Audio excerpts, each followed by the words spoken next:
अस्सलाम वालेकुम। Welcome to my YouTube channel.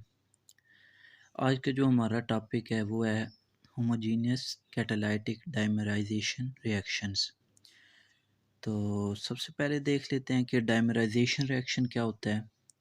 Dimerisation reaction एक ऐसा रिएक्शन होता है जिसमें दो मॉलिक्यूल या आयंस जो हैं वो बॉन्ड्स बनाते हैं, आपस में डायमर बनाते हैं।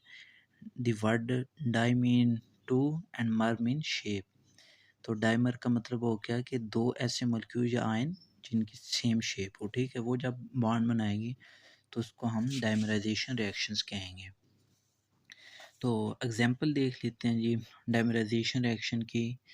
इसके एग्जांपल में आता है कार्बीन सी एच टू के ऊपर ये जो लॉन पेयर है इसमें से एक इलेक्ट्रॉन एक कार्बन डोनेट करेगा, दूसरा इलेक्ट्रॉन दूसरा कार्बन डोनेट करेगा तो एक बॉन्ड बनेगा। फिर ये जो दूसरा इलेक्ट्रॉन जो रह जाएंगे दोनों कार्बन में, वो एक एक इलेक्ट्रॉन एक कार्बन डोनेट करेगा, दूसरा इलेक्ट्रॉन दूसरा कार्बन डोनेट करेगा। तो इस तरह डबल बॉन्ड बन जाएगा दो कार्बन के दरमियान और हमारे पास ओलिफेंस जो हैं ये जनरेट हो जाएंगे, ठीक है। तो नेक्स्ट हम बात करते हैं कि ये जो होमोजेनियस कैटालाइटिक रिएक्शंस ये कौन से होते हैं, ठीक है।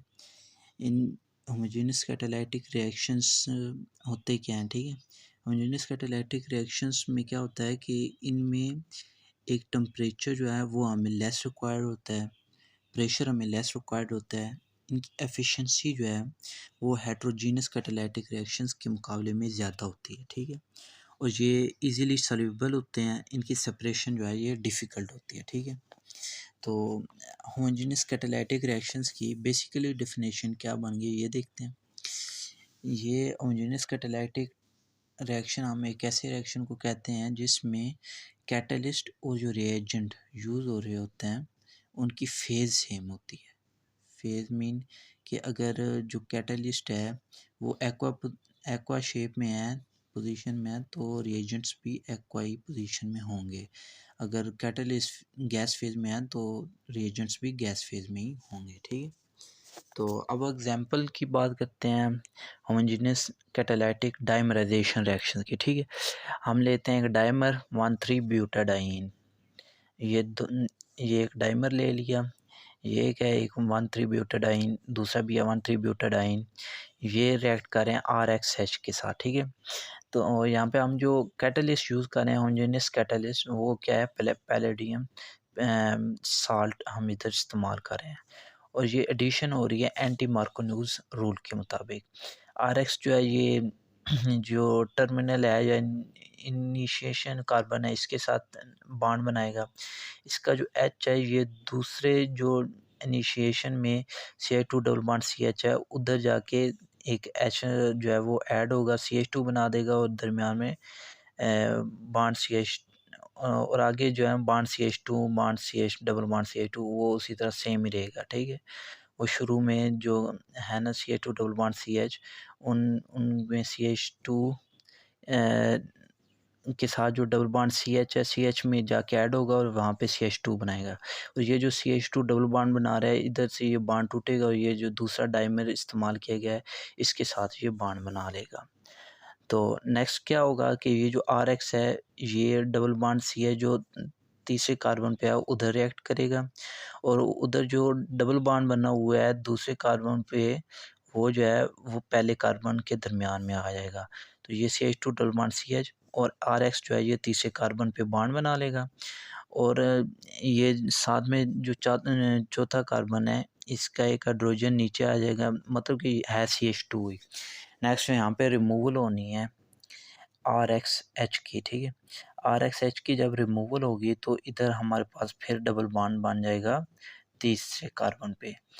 तो ये बाकी सेम रहेगा, ये तीसरे कार्बन पे फिर डबल बॉन्ड बनेगा तो ये 137 ऑक्टाट्राइन हमारे पास डाइमर आ जाएगा, ठीक है। 137 ऑक्टाट्राइन डाइमर और माइनस RXH इधर से रिमूव हो जाएगा। अब हम देखते हैं डाइमराइजेशन साइकिल। इसमें जो है ना 7 स्टेप हैं। इधर हम लेते हैं मेटल हाइड्राइड, वो रिएक्ट करता है C2H4 के साथ स्टेप 1 में। तो ये जब बॉन्ड बनाता है Ca2 डबल बॉन्ड Ca2, जो डबल बॉन्ड है ये पाई बॉन्ड के साथ ये मेटल जो है ये बॉन्ड बनाता है, ठीक है। जब ये मेटल पाई बॉन्ड से जाएगा एक कार्बन की तरफ, जो इधर इथीन यूज़ किया गया है, ठीक है। तो ये जो हाइड्रोजन है ये इधर से रिमूव होगा और ये ऐड हो जाएगा दूसरे एंड पे, ठीक है। तो हमारे पास मेटल बॉन्ड इथाइल बन जाएगा, am Bond C2H5। Am Bond C2H5 में जब हम C2H4 मतलब मीन के इथीन ऐड कराएंगे, पहले भी इथीन ऐड करा है, अब फिर इथीन ऐड करा है, मतलब कि ये डाइमर इस्तेमाल कर रहे हैं, ठीक है। स्टेप 4 है। तो जब हम इसमें C2H4 ऐड कराएंगे तो क्या होगा, इन इथाइल और मेटल का जो बॉन्ड है वो ब्रेक होना स्टार्ट होगा और C2H2 double bond CH2 double bond CH2 के साथ मेटल जो है ये बॉन्ड बनाएगा। मेटल जो ही एक कार्बन के साथ बॉन्ड बनाएगा इथीन के, तो वो जो इथाइल है वो उधर से रिमूव होगा और वो दूसरा जो कार्बन है उसके साथ ये बॉन्ड बना लेगा। अब क्या होगा कि मेटल जो है जहाँ पे इथाइल ऐड हुआ है उसके हाइड्रोजन के साथ जो ही ये बॉन्ड बनाना स्टार्ट होगा, तो यहाँ पे मेटल कार्बन बॉन्ड जो है वो टूटना भी स्टार्ट हो जाएगा और ये ट्रांजिशन स्टेट में चला जाएगा। जब ये ट्रांजिशन स्टेट में चला जाएगा तो यहाँ पे मेटल हाइड्राइड बॉन्ड बनेगा जो रीजनरेट होगा, जो हमने साइकिल में इस्तेमाल किया था साइकिल के शुरू में।